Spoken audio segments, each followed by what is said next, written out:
Good afternoon. In this video, we're going to interpret the Occulus Analysis. We're going to look at each piece individually. I'll explain how to read it and what it means. So the first thing to mention is that Occulus has a multi-level analysis process. The first level, which is the highest level, is Occulus will analyze how you've answered the questions and tell you how well the opportunity is qualified. What it does is it gives you a number as a percentage, the DOQ, which represents the degree of qualification.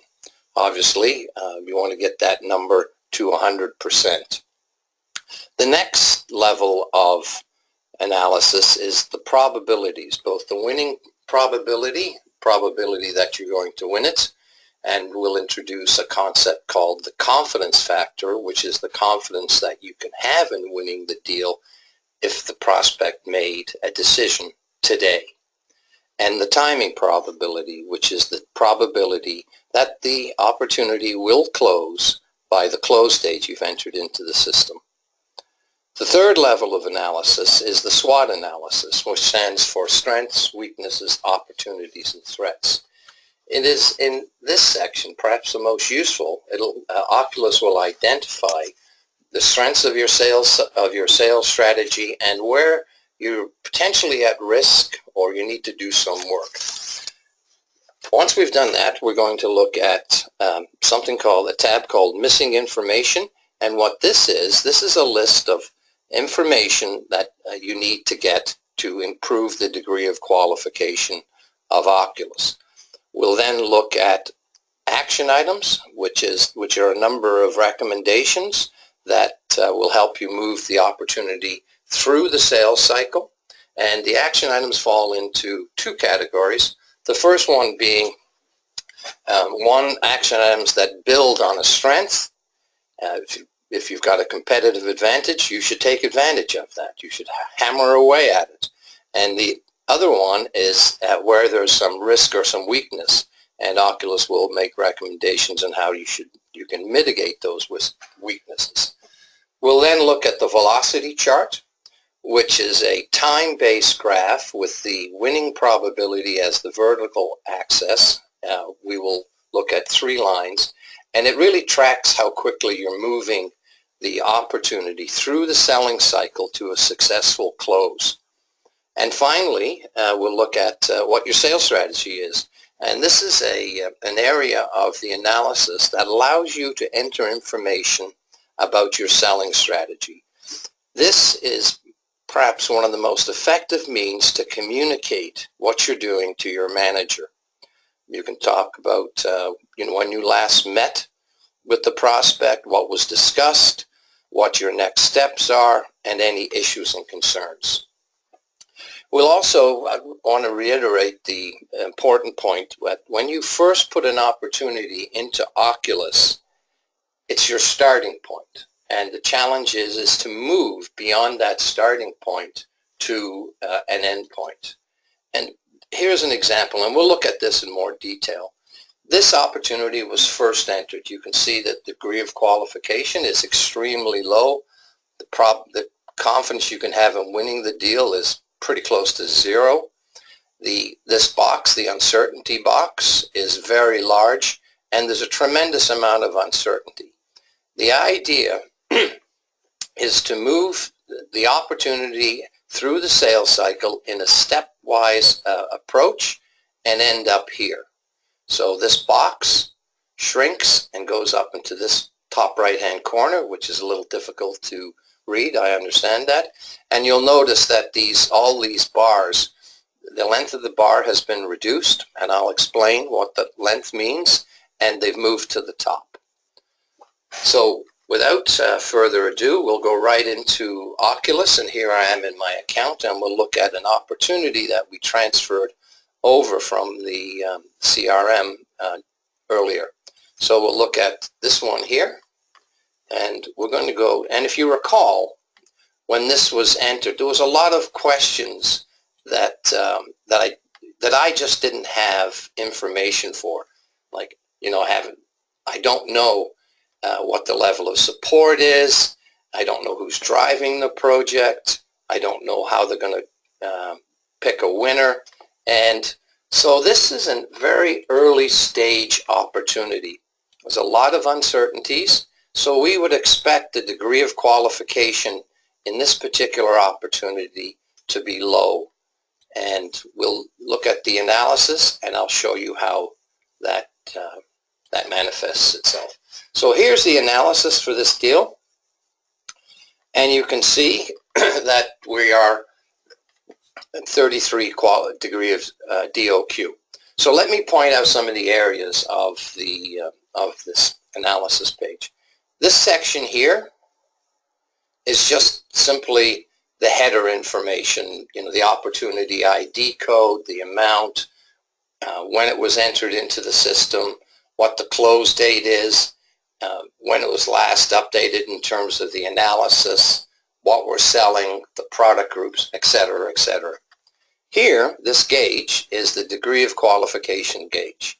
And this tells me how well the opportunity is qualified as a percentage. And I mentioned that earlier. The gauge right underneath is the confidence factor. And what this is, this tells me or informs me of the confidence that I could have of winning this deal if the prospect made a decision today. And you can see it's about 30%, so it's not very good. The next section is the probabilities. And if you notice that the probability, I'm just going to increase this. And you will notice in the probability table we have the winning probability and the timing probability, and there's a range of probabilities. Our chances of winning this deal can range from 20 to 78. That's a huge range, okay, and with an optimum value of about 50%. And the reason we have this range is because we're missing information. If you recall that the degree of qualification is the amount and quality of the information you have about this opportunity that directly impacts whether or not you're going to win it. The less information I have, meaning the more questions I answered uncertain, the lower the degree of qualification will be, and the bigger this range is. And the same thing for the timing probabilities. So in the timing we have 37% to 73% with an optimum value of 55%. A little bit better than the winning probability, but not all that strong. Occulus is saying that this deal is moderately qualified, and we really want to get it to qualified and well qualified. When the opportunity is well qualified, then we know what our chances of winning the deal are. So this table, the winning probability on the vertical, the timing probability on the horizontal, it's just this table graphed. So if I look at this point, the low for both winning and timing, it's 20 and 37. And that's that point right here. On the other hand, the high end point is 78 on the vertical and 73 on the horizontal. So what Occulus does is it takes a score, 50 and 55, and just draws a box around it. So what this means is that your actual score can be anywhere in this box. If you go out and get information and it goes against you, doesn't support your case, your actual score could be down here.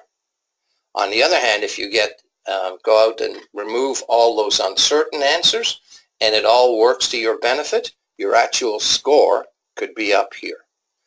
So we're going to look at that. And one of the more useful charts here is the SWOT chart.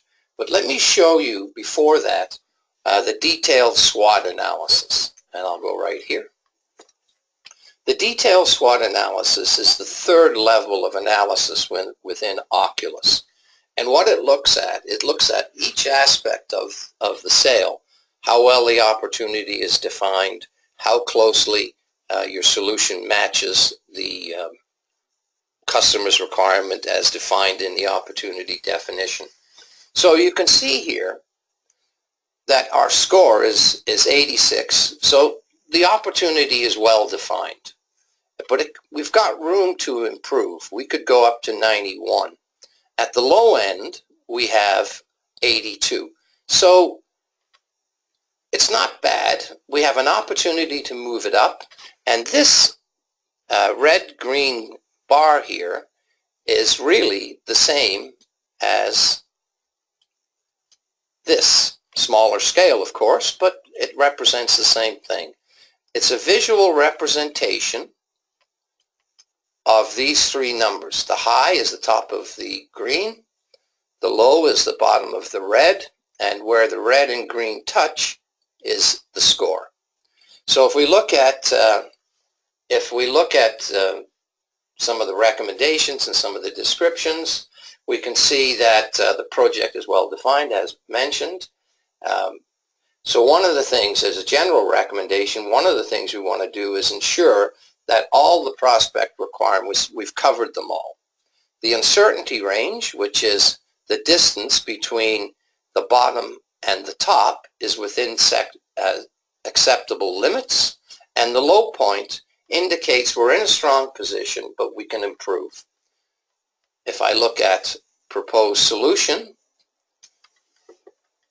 I see, effectively the same thing. But let's go down to decision process, okay? Here we are at decision process.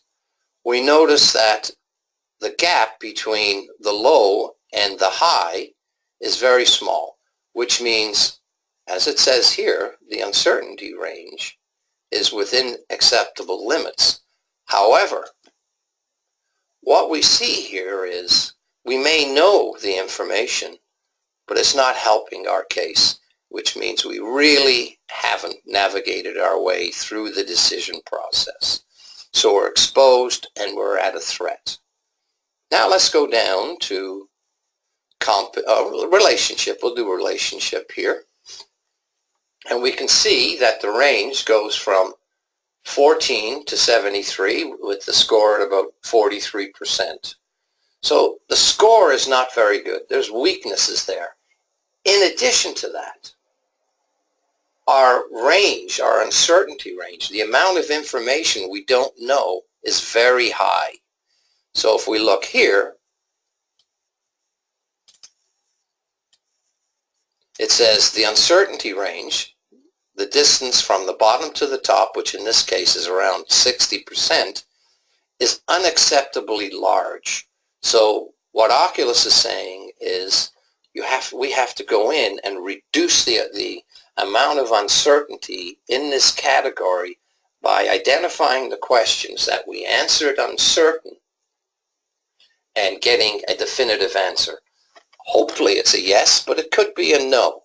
So we want to turn those uncertains into yeses, and that would reduce the extent of this bar and would move our score higher. Here, just go back to decision process here. There's a lot of no's in this area, and we want to turn those no's into yes.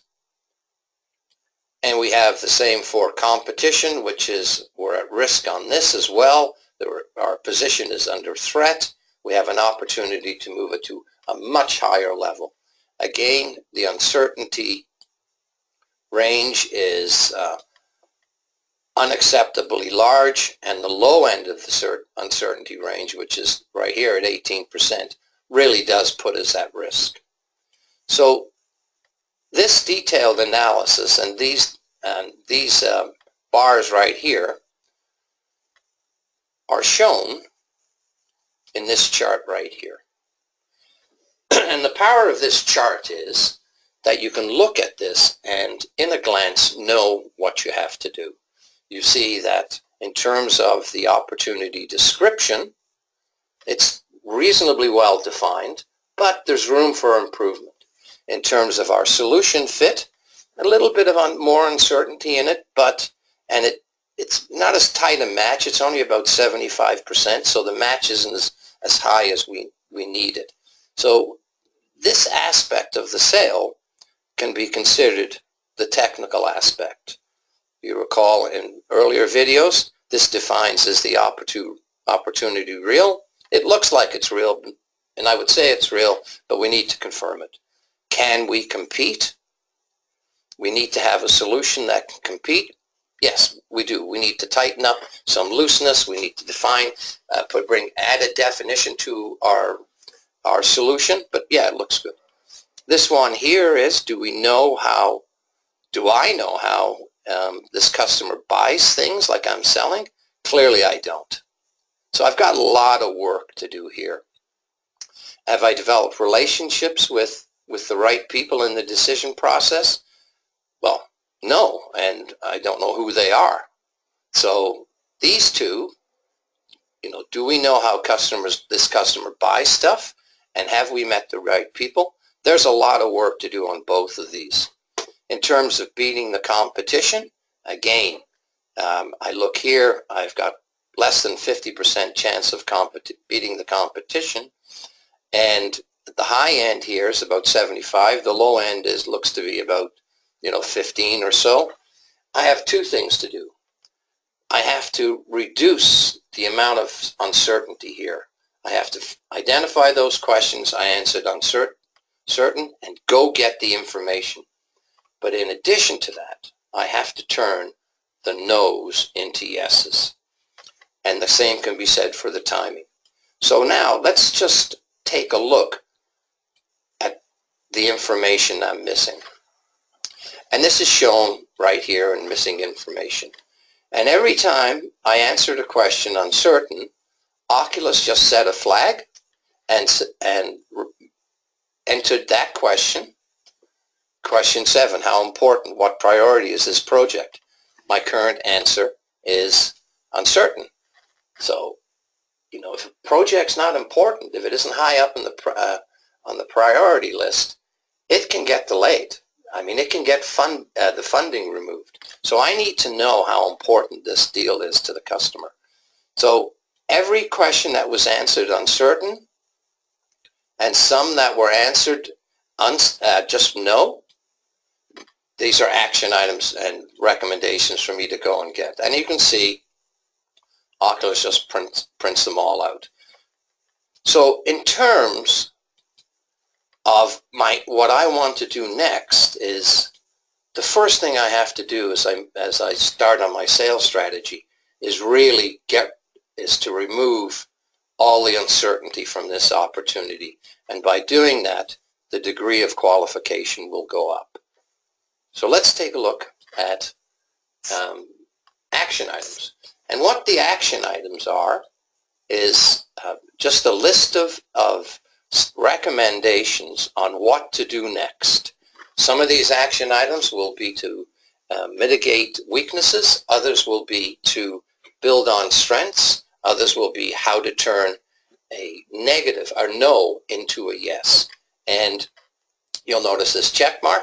And what this is when I finish one of these action items. So for instance, this one. Do you know the project's critical success factors and who's measuring? The answer is no. I mean, clearly I want to turn that into a yes. I need to know how the customer is going to define success. So when I'm finished, I'll just turn that into a check mark. The next item is the velocity chart. And what the velocity chart does, as mentioned, it tracks how quickly I'm moving this opportunity through the sales cycle. So as you can see here, when I first entered this opportunity, the difference between the high, which is the green, and this is the probability of winning. So let me just go back here and make sure that it's clear what it's graphing here. It's graphing these three numbers. All right? Low, score, and high against time every time I've updated the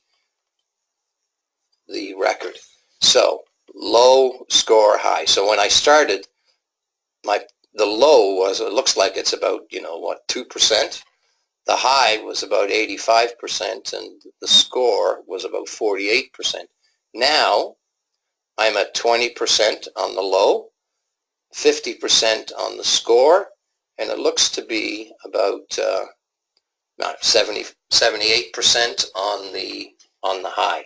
So what I've done is I've gone out and identified a bunch of information from the missing information list that I had answered unknown and entered it into Occulus. And so what you see is that when I've done that, I've narrowed the gap between the low and the high.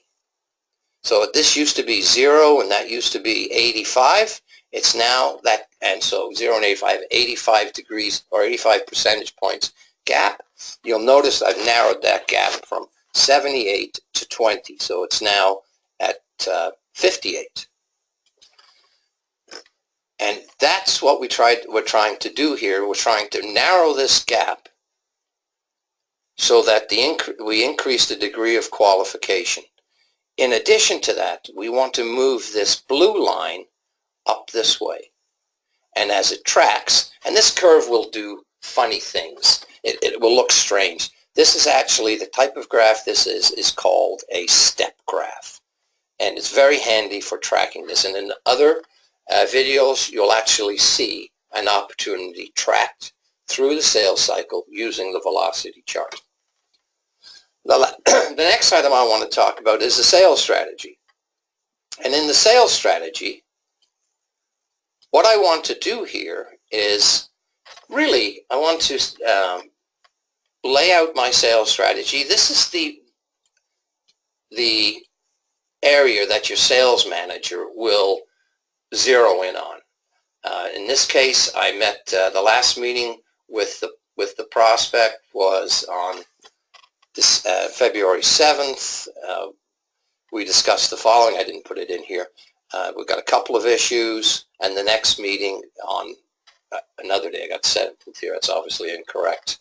So I can make another, and you know how to make comments, and I will say I'm just going to put here update, and say, let me simply say updated record with new info, and I'll just put that in. So that's how you interpret the analysis, and I would like to just show you a couple of things. And this information is contained in your materials, and it's also available in the help files here, which you can download when you have a mind. The other thing I can do, which is handy, I can print this out. Okay, so if I'm going to see my prospect, I want to take this with me because I want to know what this information is. I can cut and paste it, or if I don't want to take the entire document. But one of the things about this, it's got everything in it. So there's my velocity chart, and there's my sales strategy. The other thing I can do is export it.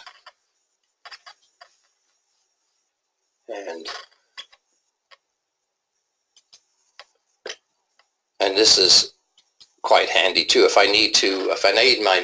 I need technical resources and they want to know where I am with a deal, I can simply send them this. So this is very effective, this particular document. So I'll go here.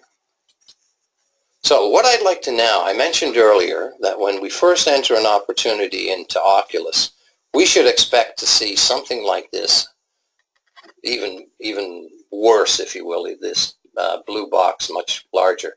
That's because I've updated it here. But we certainly expect a very low degree of qualification. We expect a low confidence factor. So now let me show you what the end point is that we're trying to get to. And in this one, let me just go to this opportunity, and we'll go to the analysis. So I'm just going to reduce this, okay? So here's what it looks like. This is where we want to end up. Now I'm going to do a side-by-side comparison here. I'm just going to take this, just going to take a snapshot of this, and I'm going to go back here. And I'm going to go open the R opportunity again. And I'll put this here. Center this. Bring this up. So, I guess I should put them this side. So this is where we, this is where we start. On the left, we start here and we end here. And what the velocity chart will do is it will help you track it through the system. So we expect this to go like that. And as mentioned, there's additional depth of material in your materials, and look forward to you moving these deals through your pipeline. Thank you, and bye for now.